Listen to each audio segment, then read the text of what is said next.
ఈ మధ్య ఆర్టీసీ బస్సులు చాలా వరకు ప్రమాదానికి గురవుతున్నాయి. చాలామంది చనిపోతున్నారు. ఈ మధ్య రీసెంట్ కూడా ఒక 20 మంది దాకా చనిపోయారు.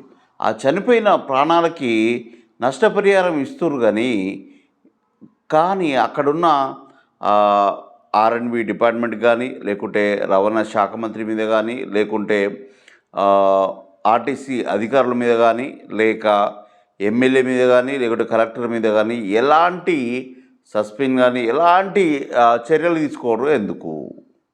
అదే మిగతా డిపార్ట్మెంట్‌కి సంబంధించి ఏదైనా ఒక ఇన్సిడెంట్ జరిగిందనుకో, ఒక ప్రాణం కోల్పోయినా లేకుంటే ఇంకేమైనా జరిగినా కానీ ఇమ్మీడియేట్ యాక్షన్ ఉంటుంది. దానికి సస్పెండా లేకుంటే పదవి నుంచి తొలగించడమా ఇంకేదో చేయడం అయితే వేరే వేరే డిపార్ట్మెంట్‌లో జరుగుతుంది. కానీ ఈ డిపార్ట్మెంట్‌లో ఎందుకు చర్యలు ఉండవనేది ఇప్పుడు యావత్ తెలంగాణే గాని మిగతా రాష్ట్రాలు కూడా అందరూ అడగాల్సిన ప్రశ్న. ఎందుకు చర్యలు ఉండవు? ఎందుకు ఆ రోడ్ల మీద మరమ్మతులు ఉండవు? ఎందుకు అనే క్వశ్చన్ చేయాల్సిన అవసరం వచ్చింది కాబట్టి క్వశ్చన్ చేయాలి. తప్పదు. ప్రతి ఒక్కరు క్వశ్చన్ చేయాలి. అవసరమైతే నిలదీయాలి.